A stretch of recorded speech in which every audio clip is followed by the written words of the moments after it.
नमस्कार, राम राम साहब। दोरा क्लासेस पर आप सभी का स्वागत है। दोस्तों, राजस्थान में एक और नई भर्ती का नोटिफिकेशन जारी किया गया है, जो कि राजस्थान गृह रक्षा विभाग के द्वारा जारी किया गया है, जो कि होम गार्ड सर्विस से संबंधित है। 18/11/2021 को यह नोटिफिकेशन जारी हुआ है। इसमें आरक्षी, आरक्षी बिगुलर, आरक्षी ड्रममैन, आरक्षी वाहन चालक के पद रहने वाले हैं। किस तरह से इसमें सिलेक्शन होता है, किस तरह से यह भर्ती करवाई जाती है, कौन आवेदन कर सकता है, एजुकेशनल क्वालिफिकेशन क्या रखी गई है, योग्यता क्या रखी गई है, एग्जाम किस तरह से होता है, क्या इसका सिलेबस रहता है, इन सभी पॉइंट्स पे हम इस वीडियो में डिस्कस करने वाले हैं। उम्मीद है दोस्तों, ये वीडियो देखने के बाद में इस भर्ती के बारे में कोई भी आपका डाउट नहीं बचेगा।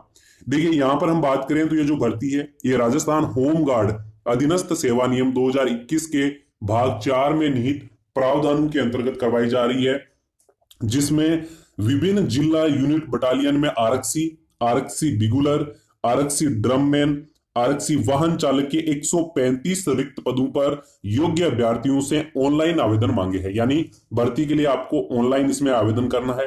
सबसे पहले दिया गया है आवेदन की प्रक्रिया। तो आपको पता है कि एसएसओ आईडी के माध्यम से राजस्थान की भर्तियों में आवेदन किए जाते हैं। तो राजस्थान पुलिस की तरह ही एसएसओ आईडी के माध्यम से आप इसके लिए आवेदन कर सकते हैं। इसमें नीचे आते हैं तो आवेदन के बारे में और विशेष बातें बताई हुई है। इसके बाद आगे बढ़ते हैं परीक्षा शुल्क पर। तो यहां पर देखिए, राजस्थान में सामान्य श्रेणी, क्रीमी लेयर श्रेणी के अन्य पिछड़ा वर्ग, एमबीसी वर्ग के लिए 500 रुपए परीक्षा शुल्क रखा गया है। बाकी के लिए यहां पर 400 रुपए है। इसके बाद फिर से कुछ जातियों के लिए 500 रुपए है। जिनकी आय 2.5 लाख से कम है उनके लिए 400 रुपए शुल्क है। परीक्षा, लिखित परीक्षा के बारे में बताया गया है कि प्रवेश पत्र बाद में जो वेबसाइट है उसके ऊपर जारी कर दिया जाएगा। इसके बाद में भर्ती हेतु रिक्त पद जो है उनके बारे में बताया गया है, आरक्षण के बारे में बताया गया है। इसके बाद में नीचे आते हैं तो यहाँ पर हमें पदों का वर्गीकरण देखने को मिल जाता है। ठीक है। इसके बाद यहाँ नीचे आते हैं, ये पदों का जो वर्गीकरण है ये कैटेगरी वाइज आप चेक कर सकते हैं। मैं आपको ये पीडीएफ टेलीग्राम चैनल पर अवेलेबल करवा दूंगा। जो लोग टेलीग्राम से नहीं जुड़े हैं वो जरूर जुड़ जाइएगा। टेलीग्राम चैनल का लिंक मैंने आपको डिस्क्रिप्शन बॉक्स में दिया हुआ है, वहां से आप ज्वाइन कर सकते हैं। इसके बाद में आते हैं भर्ती हेतु पात्रता, योग्यता और छूट से संबंधित जो नियम दिए हुए हैं। इसमें दोस्तों भारत का कोई भी नागरिक आवेदन कर सकता है, जिसको देवनागरी लिपि का ज्ञान होना चाहिए, राजस्थान की कला संस्कृति का ज्ञान होना चाहिए। न्यूनतम शैक्षणिक योग्यता की बात करें तो एक तरफ पद और एक तरफ न्यूनतम शैक्षणिक योग्यता दी हुई है। आरक्षी के पद की बात करें तो किसी भी मान्यता प्राप्त विद्यालय बोर्ड से 8वीं कक्षा उत्तीर्ण होना जरूरी है, या कोई सम्यक रूप में सेवान्मुक्त भूतपूर्व सैनिक है तो आवेदन वो कर सकता है। इसके बाद ड्रम मैन या बिगुलर की बात करें तो किसी भी मान्यता प्राप्त विद्यालय से 8वीं कक्षा उत्तीर्ण है तो आवेदन कर सकता है। आरक्षी वाहन चालक की बात करें तो 8वीं कक्षा पास होना चाहिए और 3 वर्ष का उसके पास में अनुभव होना चाहिए, और उसके पास में ड्राइविंग लाइसेंस होना चाहिए जो कि 3 वर्ष पुराना हो। चश्मे सहित या बिना चश्मे के दृष्टि 6/6 होना जरूरी है। दोस्तों, तीनों के लिए ही भूतपूर्व सैनिक भी आवेदन कर सकते हैं। ठीक है, उनके लिए भी मनाही नहीं है। यहां पर बताया गया है आरक्षी वाहन चालक पद की पात्रता हेतु आवेदक के पास में विज्ञप्ति जारी होने की दिनांक से 3 वर्ष पूर्व का बना हुआ स्थायी ड्राइविंग लाइसेंस होना चाहिए। फिर चाहे वो लाइट हो या फिर हैवी हो, दोनों ही लाइसेंस यहाँ पर इलिजिबल है, यानी आप दोनों से ही आवेदन कर सकते हैं। इसके बाद में यहाँ पर नोट दिया हुआ है, जो अभ्यर्थी न्यूनतम शैक्षणिक योग्यता की निर्धारित परीक्षा में अध्ययनरत है वे भी इस भर्ती हेतु आवेदन कर सकते हैं। लाइसेंस आपका भर्ती की विज्ञप्ति जारी होने तक 3 वर्ष पुराना होना जरूरी है, लेकिन जो अभी अध्ययनरत है वो भी आवेदन कर सकते हैं, कोई दिक्कत वाली बात इसमें नहीं होगी।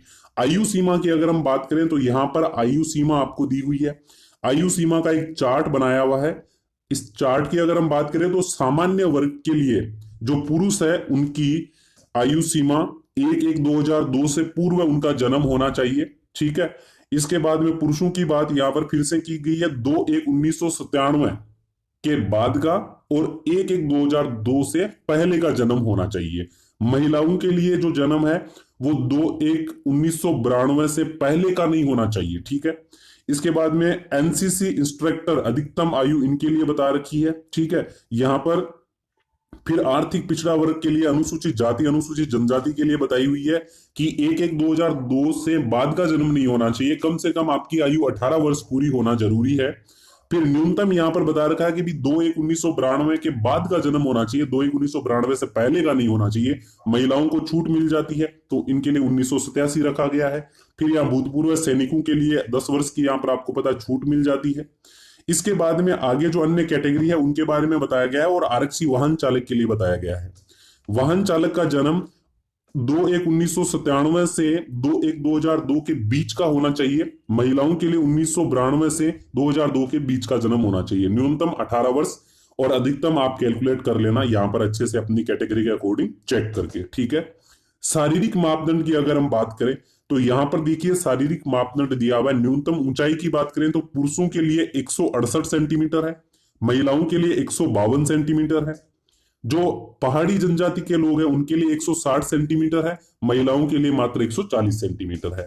न्यूनतम सीने की बात करें तो 81 से 86 सेंटीमीटर सीना होना आवश्यक है पुरुषों के लिए, महिलाओं के लिए यह लागू नहीं होता है। न्यूनतम वजन की बात करें तो पुरुषों के लिए लागू नहीं है।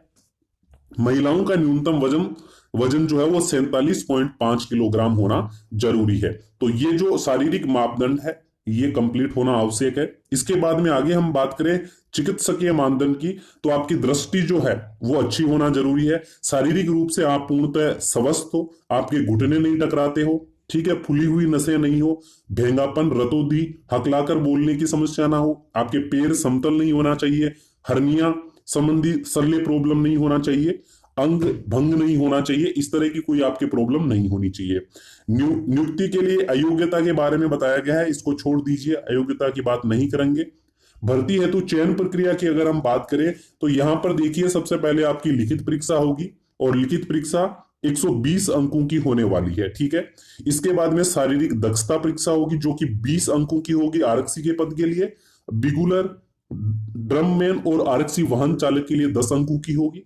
तकनीकी योग्यता की बात करें तो आरक्षी के पद पर लागू नहीं है, बाकी बिगुलर, ड्रममैन और आरक्षी वाहन चालक के लिए 15 नंबर इसके रखे गए हैं।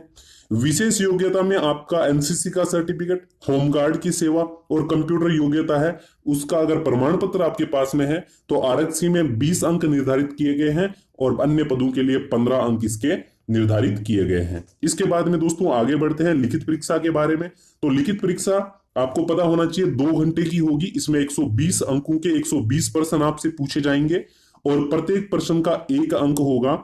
और ध्यान रखिएगा इसमें 1/4 की नेगेटिव मार्किंग भी रहने वाली है, यानी 1/4 1/4 आपकी इसमें नेगेटिव मार्किंग भी रखी जाएगी। इसके बाद में परीक्षा का सिलेबस बताया हुआ है। सिलेबस की बात करें तो विवेचना एवं तार्किक योग्यता के 30 सवाल आपसे पूछे जाएंगे जो कि 30 अंकों के रहेंगे।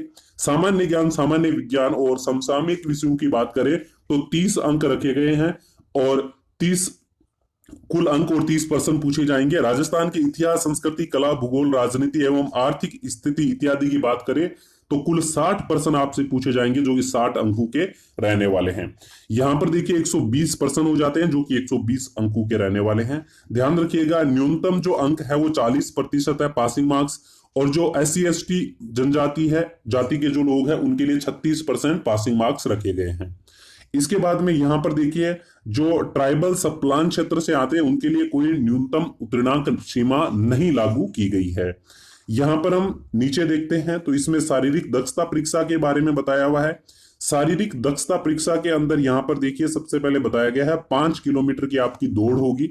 आरक्षी का जो पद है पुरुषों के लिए 25 मिनट का समय दिया जाएगा, महिलाओं को 35 मिनट का समय दिया जाएगा, भूतपूर्व सैनिकों को 30 मिनट का समय दिया जाएगा, ट्राइबल सब प्लान क्षेत्र के जो कैंडिडेट है उनको 30 मिनट का समय दिया जाएगा, और जो 5 किलोमीटर की दौड़ है इसके 20 अंक निर्धारित किए गए हैं।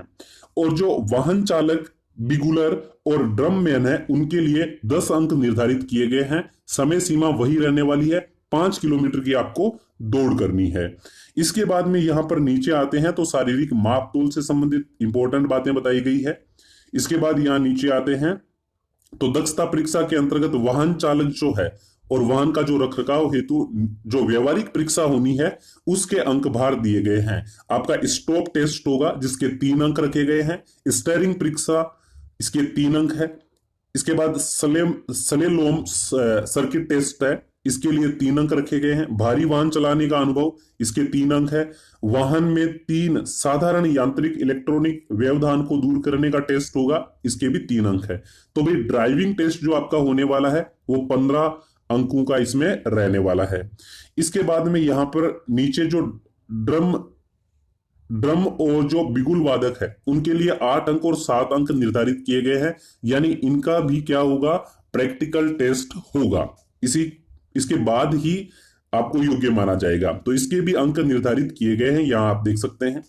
इसके बाद में एनसीसी के अलग अलग मार्क्स बताए गए। सी सर्टिफिकेट वालों को 5 अंक, बी वालों को 4 अंक और ए वालों को 2 अंक दिए जाएंगे। अगर किसी ने होमगार्ड में 5 वर्ष तक सेवा दी है तो 10 अंक दिए जाएंगे। 3 वर्ष के वालों के लिए 8 अंक है। होमगार्ड में निरंतर 2 वर्ष सेवा दी है तो 6 अंक निर्धारित किए गए हैं। कंप्यूटर योग्यता अगर आपके पास में है, जैसे मान लीजिए आपके पास RSCIT है, ट्रिपल सी है, तो आपको अधिकतम 5 अंक उसके भी दिए जाएंगे। तो इस प्रकार से आपका चयन किया जाएगा। ठीक है, अब यहां पर आप डिटेल से इस नोटिफिकेशन को एक बार जरूर पढ़ लीजिएगा। आपका कोई डाउट है तो आप कमेंट कर दीजिएगा। उम्मीद है मैंने आपको सारी जानकारी अच्छे तरीके से प्रोवाइड करवाई है। वीडियो पसंद आया तो जरूर लाइक कीजिएगा, और जो लोग चैनल पर नए हैं जरूर सब्सक्राइब कर लीजिए। धुरा क्लासेस आपका अपना चैनल है, इसके ऊपर आपको हर तरह की अपडेट्स दी जाती है। कोई डाउट है तो जरूर कमेंट करना, मैं कोशिश करूंगा नेक्स्ट वीडियो में आपका डाउट सोल्व करने की। Thanks for watching. मिलते हैं दोस्तों एक नए वीडियो सेशन में, तब तक के लिए सभी को जय हिंद, राम राम सा, जय जय राजस्थान।